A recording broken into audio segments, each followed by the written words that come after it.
morning. Thank you. Welcome, everyone. I'd like to ask a quick question to the crowd. Any nurses in the room? No nurses? Does it count if your partner's a nurse?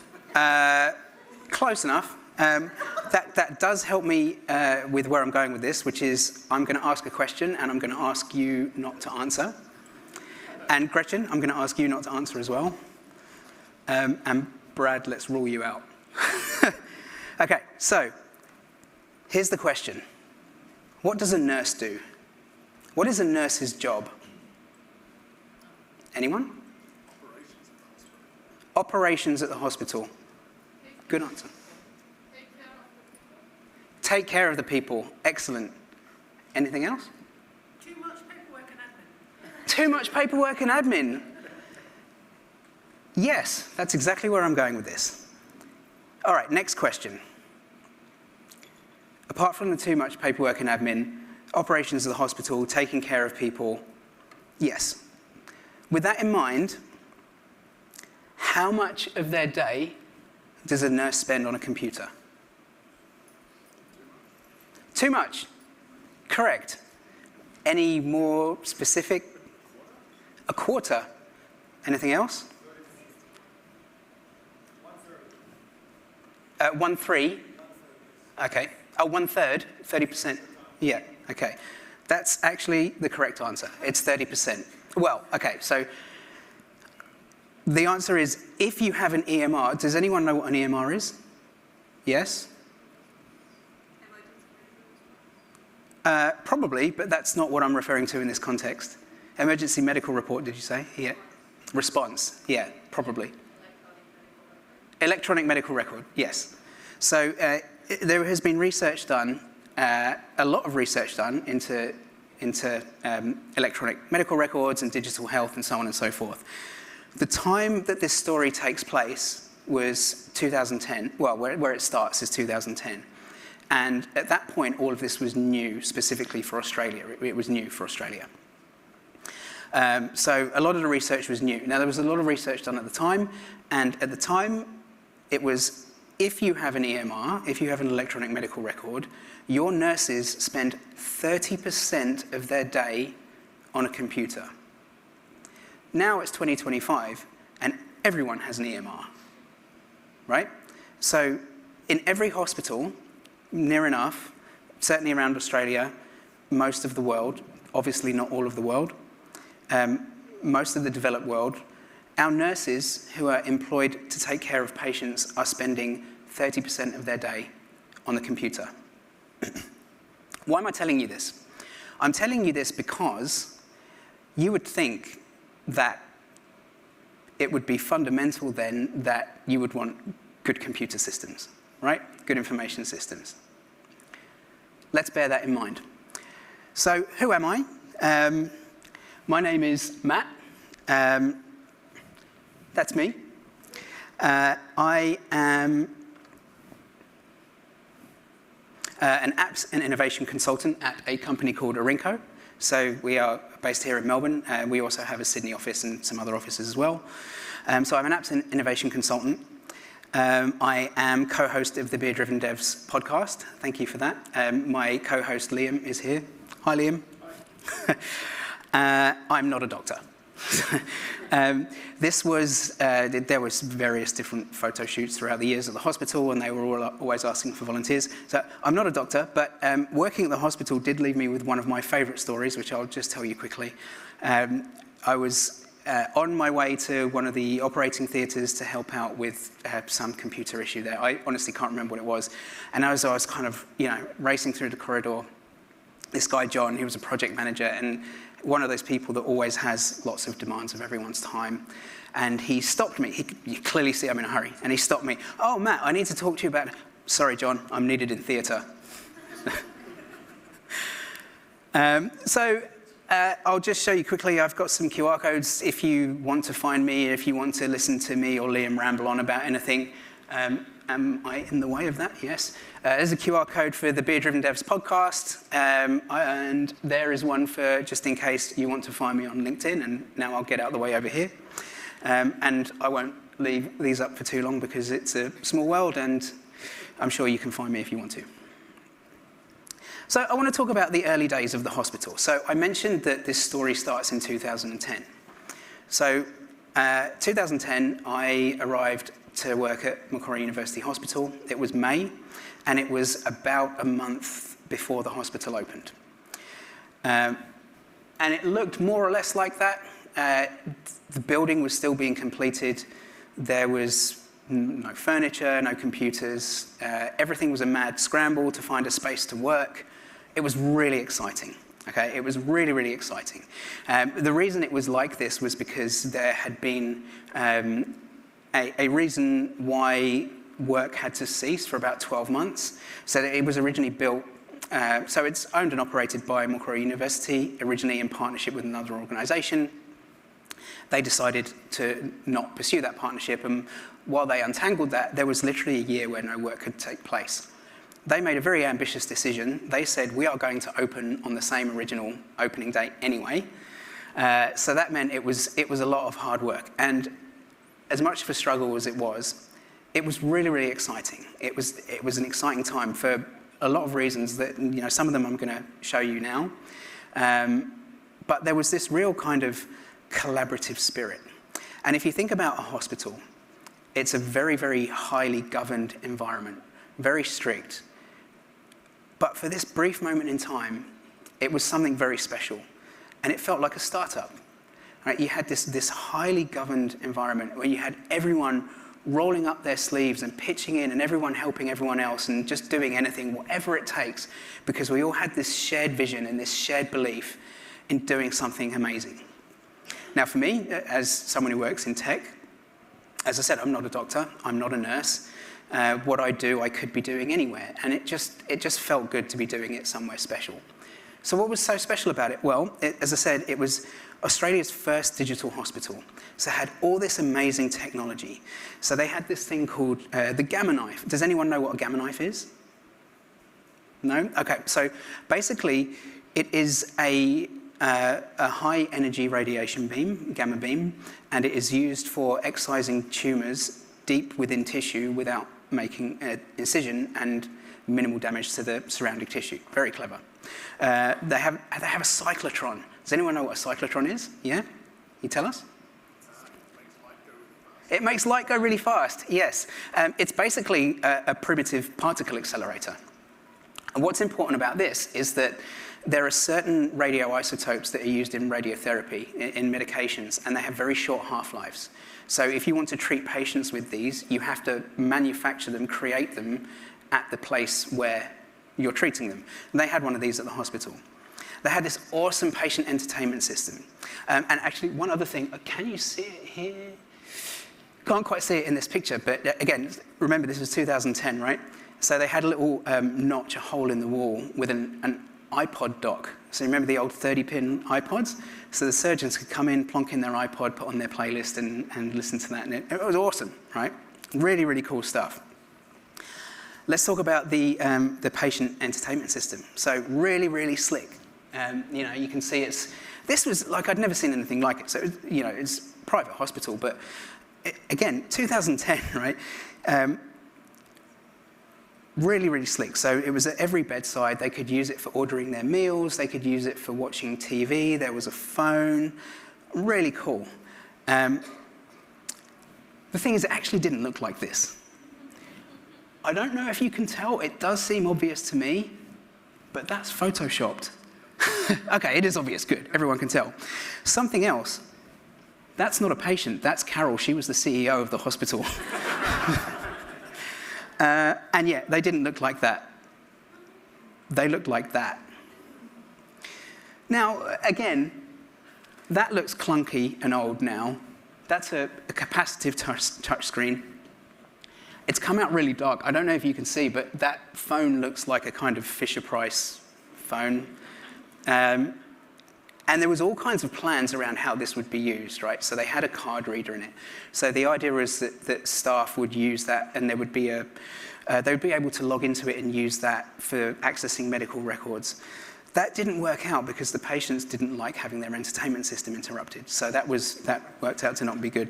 And yeah, so it's very clunky. I do want to call out one thing, though, that I do think is very cool about this. This little rubberized keyboard here, that actually detaches and has another kind of watertight seal that goes over the USB. These things go in the sterilizers. So, obviously between patients, they've got to sterilize the equipment, and they come off, they just unplug, go in the sterilizer. The reason I'm mentioning the sterilizers is because this story is a lot about, you're going to hear a lot about, I guess, where innovation went to die, right? So a lot of this is going to be about, I mentioned that excitement, and I'm still feeling it now telling the story, but it didn't play out. Like I said about using the patient entertainment system for accessing records didn't work out the way they planned. And a lot of bold ideas and a lot of the bold vision, it just didn't pan out. But innovation wasn't dead everywhere, and the reason I'm calling this out is because our head of sterilizing services won an international award because he did something very clever that no one else had done. He got rid of all chemicals in the sterilizers.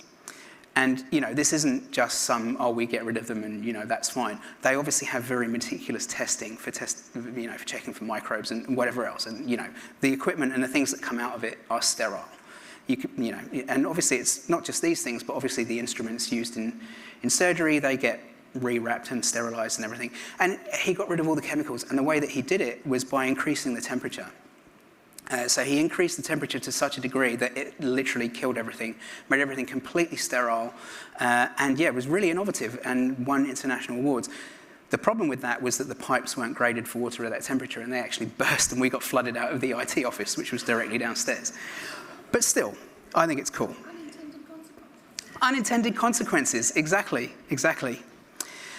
Now, I've said it before several times, I'm going to say it one more time. It was May 2010. This looks clunky now. At the time, it was pretty cool. What happened 1 month later? Anyone? It was May 2010. GFC.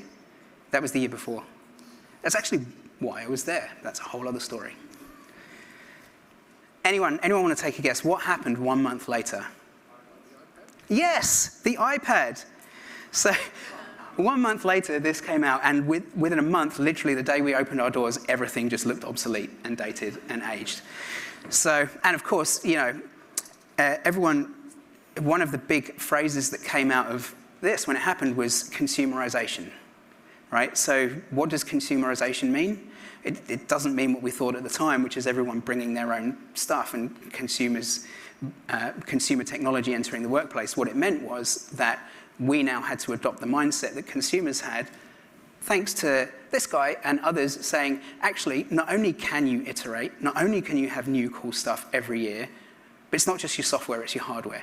Now, of course, there is a whole other side to that, which is not a good side, which is, of course, the environmental impact, the waste, but it does prove the point that it can be done, which, of course, before then, we were all saying, oh no, it's going to take years, and yes, we do still need these old green screen terminals. But yeah, so not only did this come along and make it look immediately dated, but it kind of undermined the whole, we're locked in for 3, 5, 10 years thing. So that was a problem. Anyway, the problems that I mentioned about how I said innovation went to die, it wasn't just about this. It wasn't just about this patient terminal. It was a whole bunch of things. It was about the whole electronic medical record. So I said when we opened with the vision of being Australia's first digital hospital. That was it. That was the vision. And seriously, that was it. We're going to be Australia's first digital hospital. No one knew what that meant. No one knew what to do about it. Literally nothing. And I say no clear vision, but I think that vision in itself is firm, but not necessarily clear. There's a phrase that I heard once, and I wish I could remember who this is attributable to, but I don't. And if anyone does know, please shout out. But it's vision without execution is hallucination. So that was the problem. The vision, there was no clear vision. Laundry list thinking. So what I mean by this, and I'm sure you're familiar with this, is Like for example, okay, so we need this terminal, we need a way for the medical staff to access the record, access the systems. So it was like, okay, done, tick. No real thinking about, okay, but is it going to work? It's just ticking it off. Other things that we had, okay, we need a fleet of printers. So they just went and bought a fleet of printers. We need, like, all this stuff, all the technology, the software systems, and this is going to be one of the big things I'm going to talk about in a moment. The software systems, it's like, okay, well, we need an outpatient system, we need a medical record, we need an admissions system, we need something for theatres, so on and so forth. So they just went and bought them all. There's like no consideration for do they work together. And I still, and you know, you kind of think that this way of thinking is not done anymore, but it is. I still see this today, and a lot of my clients that I work with today are facing the symptoms of this kind of thinking, and it's damaging for, I think the biggest damage it does is the opportunity cost. And that's a whole other conversation I'm not going to go into, but that is really, I think, the thing that makes me saddest thinking about this story is the opportunity cost, because it was such a wonderful opportunity. And the disconnected systems. I mean, the kind of a symptom of the laundry list thinking, okay? One last thing that I want to show in terms of clunky technology. Now, this would be a security breach if it wasn't for the fact that this was 15 years old and not of any value to anyone anymore. Does anyone know what this is? Hospital code decoder, no? Anyone? This is my MFA token. And again, you know, this is 2010. It's not the ancient past. I mean, in many ways it is when it comes to technology. But this is, you know, this cutting edge digital hospital. This was my MFA. This was my second factor. So as you can see, there were some problems. So I mentioned the disconnected systems, the laundry list. So we had one system for medications. We had another for use in the wards. We had one for use in theatres and ICU, so perioperative use. We had another one for admissions. That one had to talk to the medication system. So did the perioperative system. The admission system had to talk to the ward patient system, which had to talk to the perioperative system, which had to talk to the medication system, and that's had to talk to the perioperative. And that's not mentioning all the other things as well, and I'm really glossing over. There's so many other things. Outpatients I didn't mention, you know, like just so many things. But the thing is, I mean, we're in software here, right? Integration, it's mostly our bread and butter, okay? So it was a bit of a problem, but it worked. It worked, okay? So it was a bit of a problem, not ideal. There were many other things that were far less ideal around the user experience and the end user computing environment, and that's what I'm going to talk about. That's what's going to be the main focus of this case study. But the electronic medical record sets the scene, okay? So I asked earlier if anyone knows what an electronic medical record is, but there's my old slide with the things missing. Okay, well, that doesn't tell you what an electronic medical record is, or does, so I'll do it, okay? So, an electronic medical record is one system, right? It's a unified electronic system that does all those things. Now, there's a whole body of research around this, and in fact, there's a lot of quite dated research that asks the question, what value do electronic systems provide in health? And the answer to that was that they have value in terms of decision support, but pretty much nowhere else. And I don't know if that's been refreshed since, but there is a lot of value elsewhere. I mean, having one unified system is great for many reasons that I won't need to go into, but I mean, not least of all, if you think about a patient journey through a hospital from outpatient to admissions to theatre to ICU to wards to discharge and medications and everything else. Like having one record and having everyone have access to all of that data and information, the whole care team, and then of course all the ancillary health folks as well. You know, there is value in it, right? But the thing is a record, right? It's not a point of care system. So when I said about nurses spending 30% of their day in front of a computer, that's 30% of their day that they're not in front of the patient. Now, when you said earlier doing admin and paperwork, so yeah, it's not a new problem, but the thing is you can stand at a patient bed and use a clipboard, right? So if you think about a laptop, for example, right? A laptop is a barrier. Like, how often have you sat in a meeting, around a conference room table and everyone's got their laptop up, and it's a barrier. So yes, anyway, there are problems outside of the integration part that are completely separate, and there's lots of research ongoing around that, and there no doubt always will be. But electronic medical record does provide value. A unified electronic medical record does provide value. So we were in a situation where we had done this laundry list thinking, we'd bought all these things, and we wanted to move forward. And we started looking at an EMR, a unified EMR. And the CIO at the time commissioned a report. Well, the board asked him to commission a report and asked him to lead this report. So this was an expensive report, as in enormous amounts of money went into this, into determining whether or not it was the right thing to do. Should we go and get an EMR and replace all these systems? Ultimately, the report came back and said no. It said there's value in it, but it's not worth doing right now. And I remember having a conversation with this CIO, and he had made the decision that we were going to go ahead with it. And one of the things that he said was, I can't go back to the board and tell them that all that money they spent was a waste of money.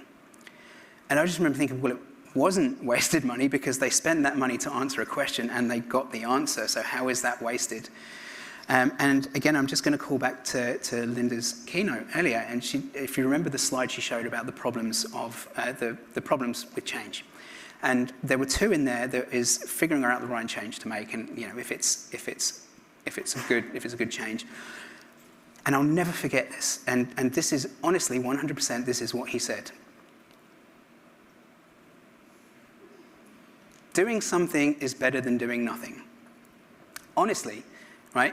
Now, one of the most important things of change is knowing when not to make it, right? Or knowing which changes to make and which not to make. So, we went ahead and we got this EMR, and it was better. There's no question. It was much better than what we had. It solved a whole bunch of problems. But was it sufficiently better than what we had? Probably not, to justify the cost, the disruption. And of course, we're talking about change. It was a big disruptive change across the whole organization. So there was organizational change management involved, but it was top down. It was very much, we're doing this. This is what you need to do to learn it. You need to commit to the training, the time, and then of course there was the demands of the doctors and the nurses to make time to contribute to the development of the system, because it was an off-the-shelf system, but they all have to be customized to your hospital and so on and so forth. So it was a lot of money, a lot of time, and frankly, a lot of resentment. And as I said, we did end up with something that was better. It was unquestionably better. But unfortunately, the opinion of IT was pretty much in the basement. And this is kind of what people thought of us. And again, I'm just, glossing over a whole bunch of other problems that we had. And especially, and again, just thinking back to the problems that Linda mentioned earlier, is when you can see the investment and you can see the money going into things, and it's not going into the things that are hurting you and causing you problems, that can cause frustration and resentment. So was it better? Yes. Did it matter? Maybe, right? But the big thing that everyone said to us, the big problem that everyone had about the IT system in general, right, was this: it's slow. Okay? That was the biggest complaint. The number one complaint is it's slow. It's just so bloody slow. And these are busy people, they're nurses, they're already spending 30% of their day on the computer, probably more at this time. But the doctors certainly didn't have. Just for anyone that doesn't know how the health system works, by the way, specifically the private health system. So the doctors were not employed by the hospital, the nurses were. The doctors are actually the customers of the hospital. Okay, so the hospital has to create an appealing environment for doctors to come and treat their patients in. Okay, and the doctors don't pay to use it. They just come and they bring their patients, and then the patients, of course, are billed for their treatment and for their nursing care and what have you.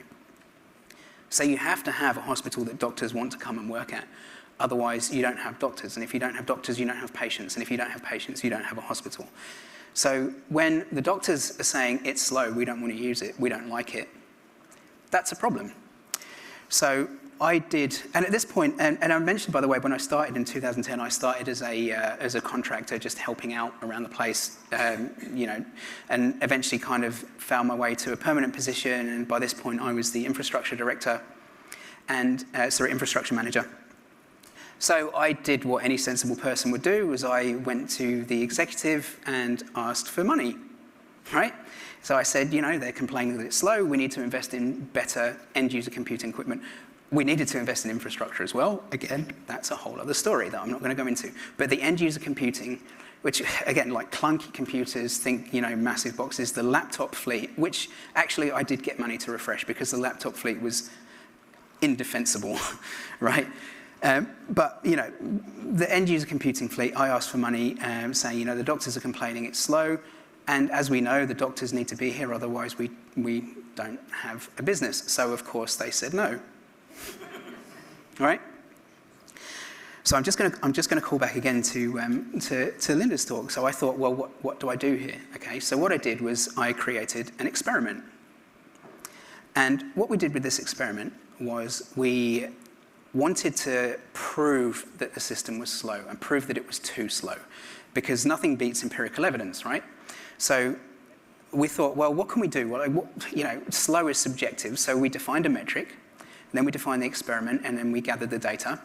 And what we did was we measured the time between logging in, and by logging in, it's from basically pressing enter or clicking login after you enter your password, to the time that the desktop appears.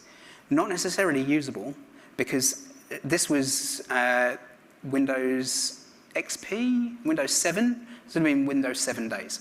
So even then, when the way that Windows would work is it would show you your desktop and still keep loading things in the background. So even though it shows you the desktop, it's not usable, and this is another source of frustration. But we created this experiment. So we basically, we put a script, we deployed it, we gathered data, and we ran this for months and months and months. And I had a really great idea of what I wanted to do with this data, aside from asking for money. I thought, well, we're part of a university, we're a research academic institution. Wouldn't it be great if we could cross-reference this with data from the EMR and actually prove empirically that there is a correlation between how fast the computer is and EMR engagement? And wouldn't it be better if we could extrapolate from that and actually demonstrate whether there is an inverse correlation between, or correlation between how slow the computer is and adverse patient events? Wouldn't that be great? Yeah, they weren't interested in that. So for anyone that's interested in the results of this experiment, okay, so we found that average login time was 40 seconds. 40 seconds, right? I'm not going to stand here and count it out. But if you think about that and think, that's frustrating, but for most people working in an office with slow computer equipment, we're all used to going and logging in and going off and making our cup of tea or cup of coffee and having a yarn and coming back and everything's ready. But when you're a nurse or a doctor and you're going from one station to the next, you need it there instantly, right? 40 seconds, no, that's just not acceptable. But that was the average, right? The outlier was 6 minutes, okay? And this is, when I say outlier, this wasn't one outlier, this wasn't one data point. We had logins that were taking 6 minutes. And this was in the wards, typically. So you have doctors walking away, they're just not doing it. And who can blame them, okay? So now, armed with this data, armed with empirical evidence that our system was slow and needed investment, I went back to the executive and the board, and I asked for money. And I said, we need computers. Now, of course, that I had the evidence, they still said no. So what did I do? Well, I had to do something. I couldn't do nothing, okay? Because sometimes doing nothing is not better than doing something. So I put together a proof of concept, and I did it with no budget, because I had no budget, right? They wouldn't give me any money. So this is a diagram of the system that I put together, and it's probably very familiar because it's kind of old school. It's basically thin client, right? Because where we did have money and where we did have investment in good equipment was in the server room. We had much faster servers than we had desktops. We had even SSDs in some of them, which was, back then, very fancy, right? So TrackCare was the name of the EMR, by the way. But what I did was it wasn't just about the how fast the desktop was. We wanted to improve the overall experience in a meaningful way, because the other thing with all those systems is that you've got a different login for all of them. So you have to log into the computer, and then when that's loaded, you have to open the EMR and you have to log into that. And even with the unified EMR, there was still a whole bunch of other systems. So they needed to log into those. We needed to just sort this out. And also the doctors, by the way, so the doctors, as I said, they weren't employed by our hospital, and they didn't exclusively work at our hospital. So that means they're going to different hospitals all the time, and they've got to remember their bloody login. Now, it's different in the public system, because then you've got your New South Wales Health or Victoria Health or whatever login, and that's what follows you around. But for private practitioners, they've got a different one for each hospital. So this was very painful. So what we did was we built this remote desktop server, which was fast. It was very fast, and I'll show you how fast. But also, it meant that you had a follow me session. So when they moved from one station to the next, they weren't logging in again. Their session was there, it just followed them. But we also tried it on desktops as well, so just regular desktops, because there were more benefits other than just the faster thing. So what we also did was we brought in a system that solved a couple of problems here. We wanted to make the logins faster and more convenient, and we wanted to provide a solution to having to log onto multiple things. So what we did was and as I said, we didn't have budget at this time, so I did manage, thanks to, very big thanks to Brad and his team, actually. They gave us a short proof of concept license. So we brought in their product. It's called Imprivator. Okay? So Imprivator is a specialist health identity system. It's really cool, and if anyone wants to know more about it, feel free to ask Brad. It does way more than what we did with it. But what we did with it was we did tap and go authentication. So everyone already had a building access card, so you just use that to log onto the computer. You tap it, and the way that the system can be set up allows you to do different policies. The way that we did it was you would tap and you would enter a corresponding PIN, and that then logs you in and it gives you a grace period. So you don't have to do your PIN again for, I think 60 minutes was the policy we set. I don't know. But that's what we did.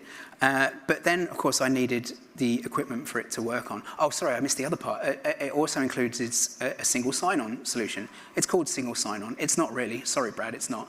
It's a password management system. Like single sign-on, by definition, it means using the same identity to access multiple things. But what it did was it was a secure and encrypted password vault, and it would automatically log you in. What was good about that was that it didn't matter whether it was supported by other systems or not, because it would work with anything. And that was something that Brad came in and did for us, and his team.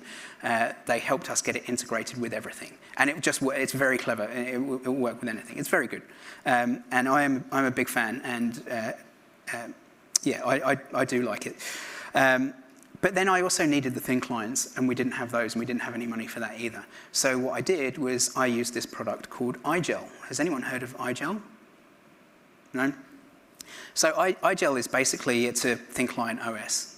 And what we did was we installed it onto a USB stick, and you put the USB stick into the computer, and that then boots into the iGel. The iGel is set up as a remote desktop terminal, and it's integrated with Imprivator. And then if there's any problems, you can just pull it out and just reboot, and it'll boot into regular Windows. But the thing that's important about this is that iGel and Imprivator have a partnership. So this wasn't the laundry list. This wasn't, I need this, I need this. We went out and got a holistic system, these things that work together. And it worked well. It worked exceptionally well. It worked really well, okay? How well? We'll see, okay? But the point is it worked well. What I needed to do was sell it. Now that I had the proof of concept done, I needed budget to roll this out everywhere else. I have here the word OneID. OneID is something completely unrelated. What OneID was when I started at the hospital, the CIO of the university had just rolled out OneID, which was their unified identity platform. They had the same problem, a whole bunch of different disconnected systems, all with their own logins, so they rolled out OneID. And I remember being out to a dinner with him one evening. So it was the two IT departments had gone out for dinner together. And I remember asking him, because by the way, I was an Active Directory engineer at the time, so I was very curious, what is it? And I asked him, what is it? What's OneID? What technology solution are you using? He said, there is no OneID. He said, OneID I guess you could say it's Oracle eDirectory, but it's not really because it's all these other different things. What it is, it's an idea, it's a brand. Okay, and we will bring everything together, we will bring everything into one unified system, but we didn't have the political will. We didn't have the social or political capital to drive that. So we created this brand, OneID, and we started selling the vision to everyone until it got to the point where people were actually coming to us and saying, will it work with OneID? Not to us, but to their, it's not really shadow IT because at the time it was several different IT organizations across the enterprise. And anything new they brought in, the stakeholders were saying, will it work with OneID? And that stuck with me. So it was several years later that we were doing this. But it stuck with me, and I thought about it, and I thought, this is what we have to do. We can't do what we did before, which is force it down their throats. We have to get them to want it. So we created this brand, and I called it, I'm pressing the wrong button. Oh, no wonder there's that laser pointer going across the light. I called it MUH on tap, okay? And this kind of, I thought it was good branding, but because it's like you use your tap card to tap to get access to everything, right? You tap to get in the building, but also it means the facilities and services are on tap. They're right there, okay? We did, as part of the initial rollout, it was this improvised system, but we also started to think about it being everything. So you already gain access to the building, tap. Gain access to the computer, tap. Follow me print, which we didn't have at the start, but then we eventually got it in, tap. Cafeteria, so you could use your staff card to pay for your food at the cafeteria and you'd get a discount if you did. Tap, tap, tap, tap, tap. MUH on tap. I personally thought it was brilliant, okay? So I recruited the marketing team and I got them to help us out. And we created what I later discovered is called an endo-marketing campaign. I didn't know the word endo-marketing at the time. But we created all this stuff, right? So all this collateral. We had these flyers that were all over the building. We had banners for it on our SharePoint site. There were emails that we sent out to everyone. It was, I guess you could call it viral, right? We built up a lot of hype. My favorite was this. This was the desktop screensaver. So when your computer was locked, you had a countdown. Like, this is when MUH on tap. This is when it's getting here. And it worked. It got people excited. It really worked. People were getting really excited about it. Turns out we were victims of our own success, and I'll explain why shortly. But did it work? The other thing that Linda said is you have to evaluate, okay? You have to evaluate. So we had this experiment running, so I went back to our original metrics, and I wanted to know, did it work? Empirically, did it work? So we had that login time average of 40 seconds. That went down to 6 seconds. Our outliers of our longest logins, that was originally 6 minutes, 90 seconds. That is still completely unacceptable. Completely unacceptable, but that's an outlier. The average, and also, by the way, because we had this data, that meant that these outliers we could go and address individually, and that means that rather than saying we need money for the whole thing, we can just focus on those. Did it work? Yes. Empirically, yes. Did it work organizationally? Yes. The metric that I set for myself is, would people come to me and say, will it work with MUH on tap? And it did. That happened. So any new system that came in, that was the question people asked. It worked. It was very effective. I said we were victims of our own success. That countdown, the problem there was it was a little bit too hyped up. So on the launch day, it was a bit of an anticlimax. So there was a lesson learned there as well.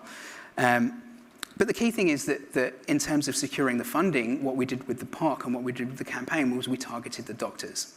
So it meant that by the time it went to go back to Brad and his team and saying, yes, we want to sign the contract, I wasn't the one that had to ask for the money because the doctors were demanding it. And the executive were coming to me and saying, how long is it going to take you to roll this out? So it just goes to show for me the difference between forcing change down people's throat and buying engagement rather than selling them a solution. And yes, we have to be difficult. I guess this is really the story about what you do when you can't. So just a quick recap of what we did and what were the lessons, okay? So buying engagement rather than selling the solution. Creating the excitement rather than having to fight the dread, the existential dread. Target the right people rather than just forcing it down everyone's throat.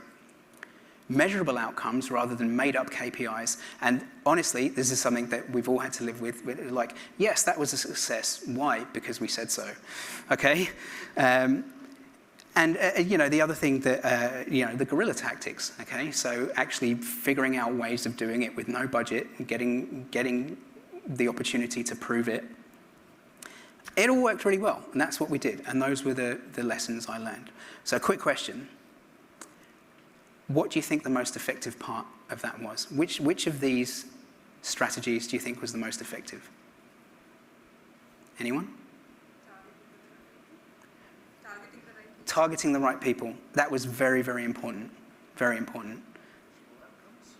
Measurable outcomes. Yep. I wouldn't say one was the most important, but the confluence of all four. Confluence of all four. Yep. Yep. Anyone else?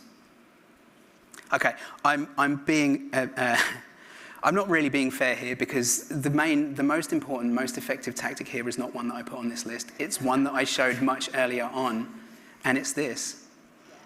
We listened, okay? And this was the most important part, and again, going back to what Linda said earlier about choosing the right change. This was the most important thing, and this was the biggest lesson for me in terms of change management.